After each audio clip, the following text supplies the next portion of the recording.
The cost of living is so bad out here, it'll drive anybody insane. Barely making it, people living in their car, barely got food to eat. We go talk about it. Join the conversation. Thank you for watching. I'm Tiffany Rose.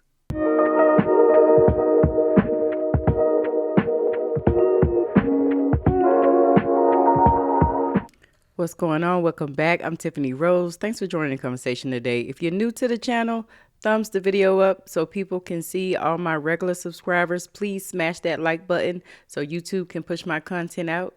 Don't forget to subscribe. We will get into this video about the cost of living so high. We in a recession. I'm going to keep saying that. They're not trying to tell you that. They don't want you to feel that way, but you feel it. We all feel it. We see it every time we walk out the house. Let's jump into these videos and then we'll talk about it. Cut us no slack, okay? Baby, we rolling into a recession. We're in a world of hurt. No matter what Donald Trump tells you, because he's nervous, he's scared, he's doing these interviews because he's trying to change the narrative. Such negative news. We're in negative news. We're in a recession. We are. And a dictatorship, but we're in a recession. All of these tariffs, the putting them out there, enacting them, and then pulling back, it's not helping the market at all. Unless you literally been under a pillow, under your covers for like the last 2 months, and you haven't seen the tariffs for certain countries from the United States, retaliation tariffs to the United States, Canada threatened to turn the lights off, like click, click, off. That was my cat. Why would he jump up like that? And he's pulling back tariffs in certain areas where he knows it will affect the people who voted for him, like farmers and the auto industry and blue-collar workers. Donnie T is only trying to help his cronies. He's only going to lessen the load for the people that voted for him. He's only going to lessen the load for his billionaire friends. Why couldn't we all be a billionaire friend? It gets, oh. This is where you put the pressure on Donald Trump.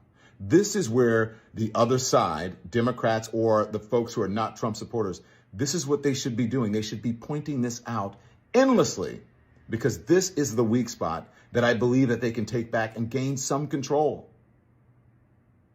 Because it is, as James Carville says, the economy, stupid. So now that the economy is in trouble, and as I am recording this, the Dow is down and dropping,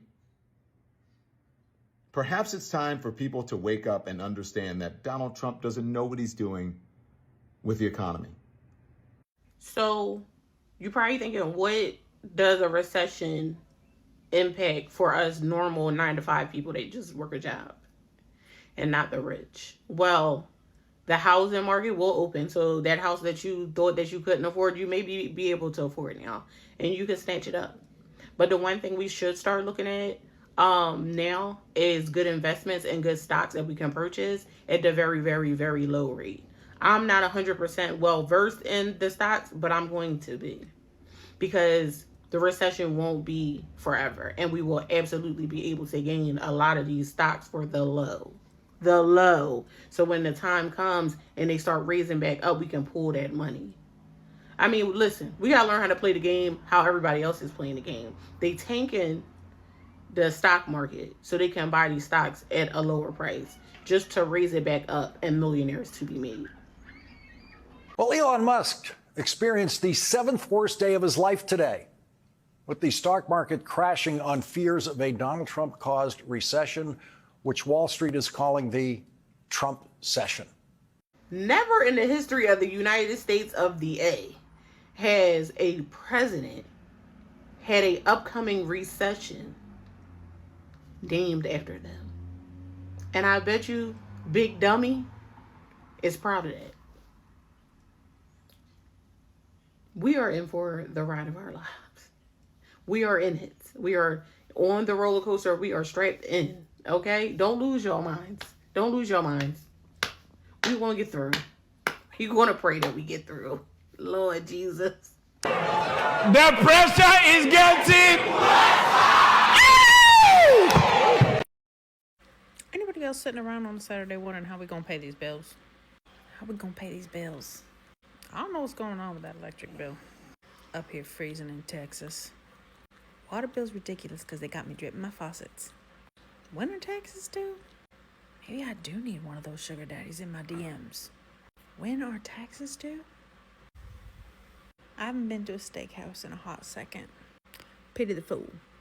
Do I have a Cash App? I have Venmo. $20 for eggs. I can't have chickens in my HOA. How much is a gallon of milk? All these looking really good these days. When are taxes due? Talk about robbing Peter to pay Paul.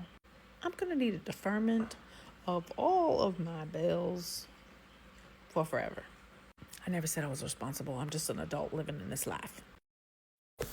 I am seriously starting to feel like it's just about impossible to live in the United States.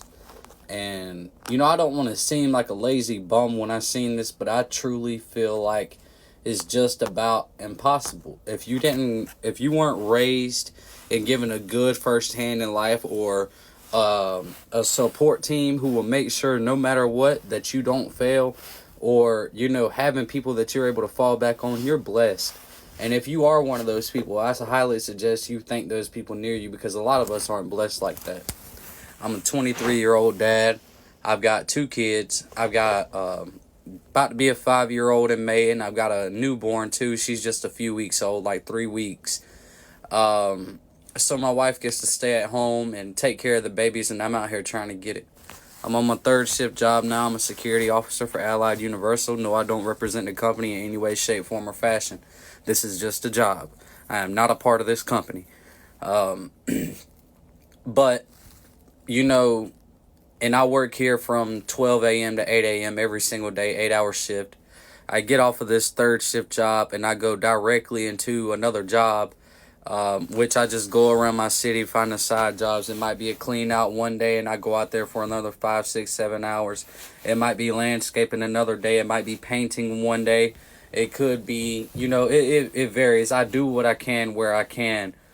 But therein, I go home and I have to stay up even longer to make sure that my lady is able to get her rest too, because, being a mom's a hard job. Yes, I'm working hard, but being a mom is a hard mental job as well in its own. So I have to stay up for a little bit in order to give her time to actually rest and get her sleep too, because she needs it. But I say that to say all this, having people to fall back on. Let's say you're going down the road and, like my case, my heater core blows up.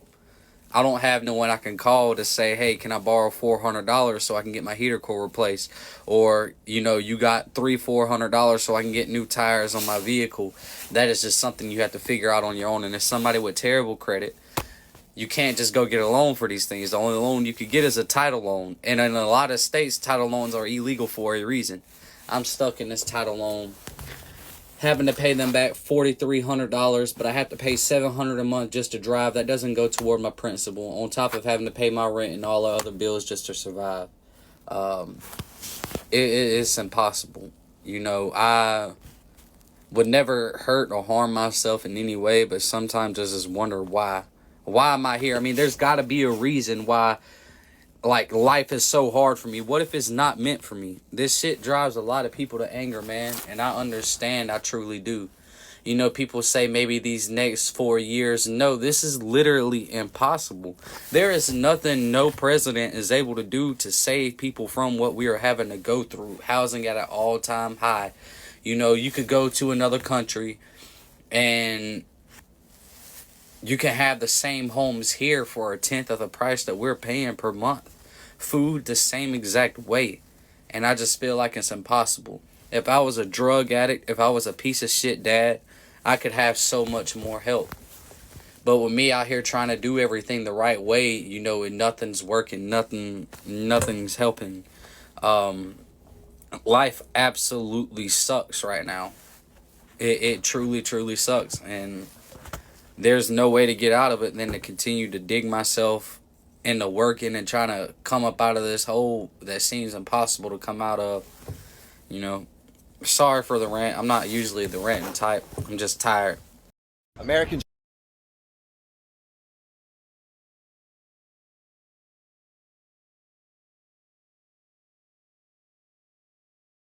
Yeah, them Tyler loans, they are the devil. And you was better off selling the TVs off your wall than to go get a title loan. They are some loan shark, interest charging ripoff. You borrow 200, they charge you 6 and all. That's what you go pay back. Man, it's tough out here. It is tough out here, man. Everybody feeling this pain.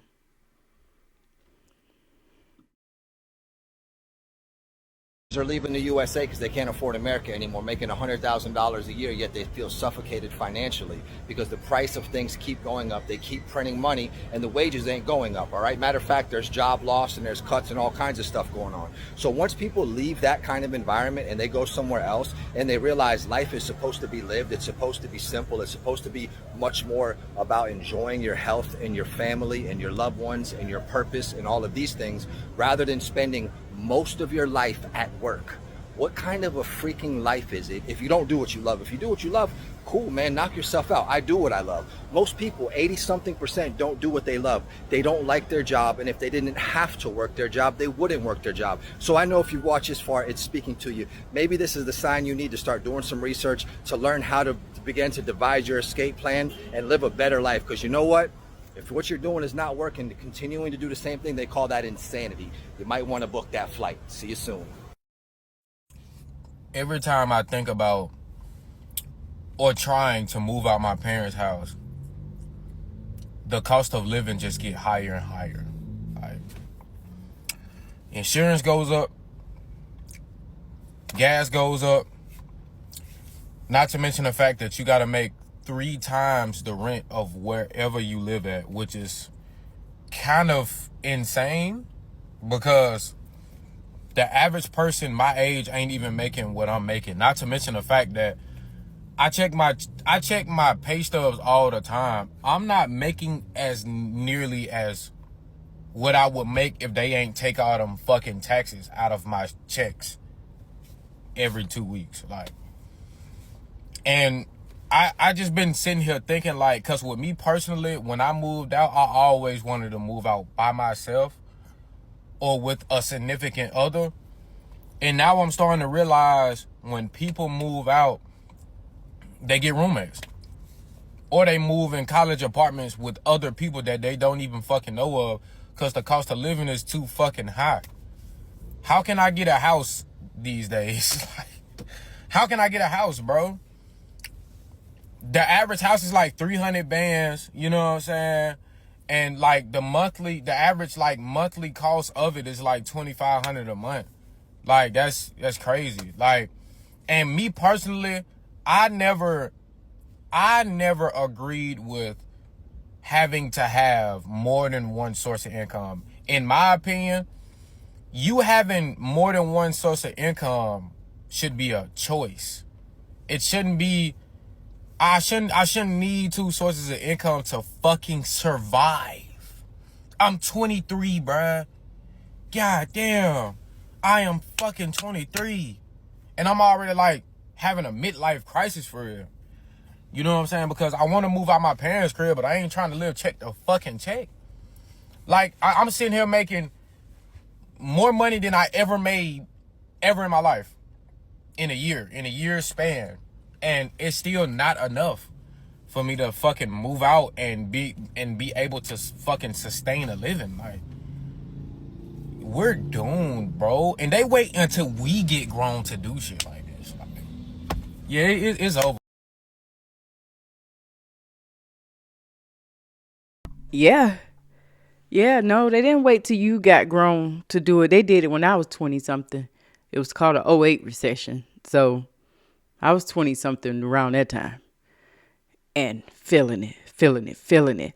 The only way I get out of a lot of stuff, and I'm not sitting here swamped in debt, and I can just did I say deaf?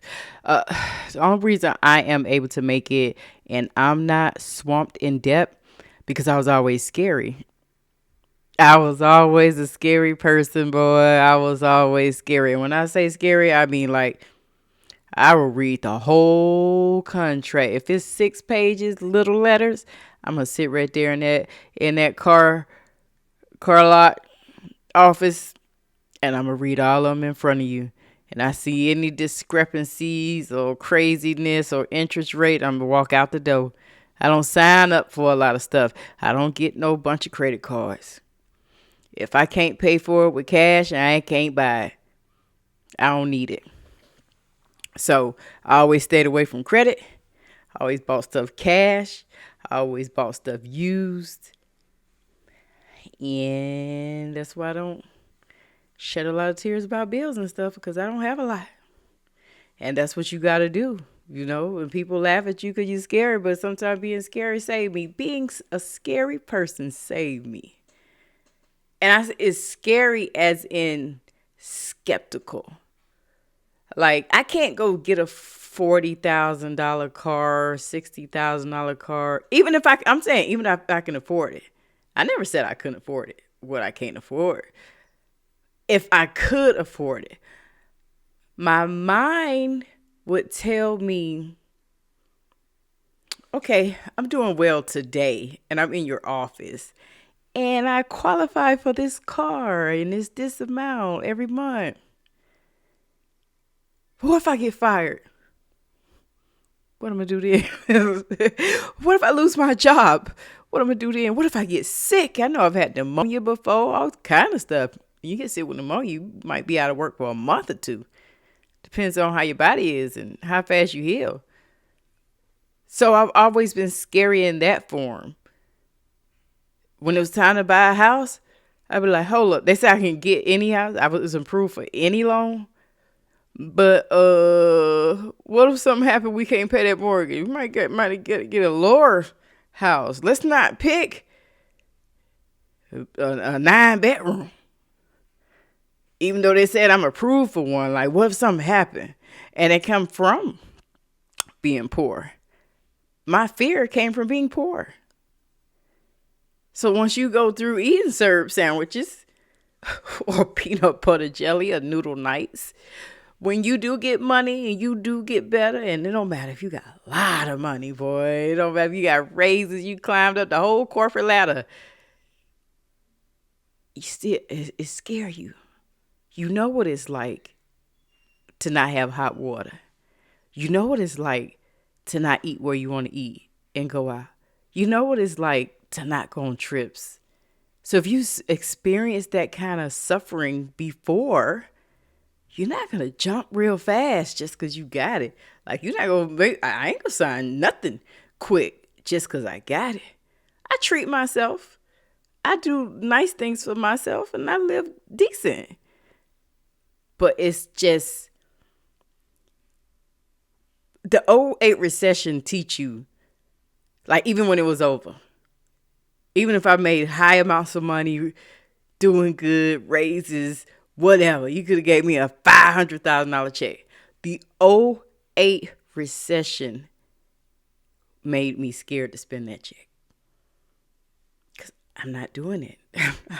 Like, I seen about 10, 15 people get foreclosed out of my neighborhood during 2008. Oh, because gas. In 2008, it wasn't like Trump. All the stuff he doing. We just had high gas, job loss. You know, people couldn't make it. Folks were living in RVs and stuff like that. Now it's like, whoo, times 10. We had the C-19 and all. Okay, it's like worse now. So if it was bad back then, that's why I wouldn't do it. I ain't doing no loans. I ain't doing that. If a car costs more than $15,000, I don't want it. Nope. If I find one used, I might get that. I'm just not doing it. Only buying stuff on sale. Only buying stuff, coupon, discounted, out of season. I trained my whole life to do that. So no, the recession didn't happen to you. It's going to make you stronger for years to come. When you get my age, young man, yeah, it's going to make you real strong. Dealing with this now, going to make you choose real wisely with your money if you wise. Yeah, the cost of living is crazy out here right now. Let me know what y'all think down in the comments. Like the video, Smash that like button so my video can get pushed out. And tell me, were you ever scared after recession on making purchases so you won't be in some of these predicaments like we in? Thank you for watching, and y'all have a good one. Bye.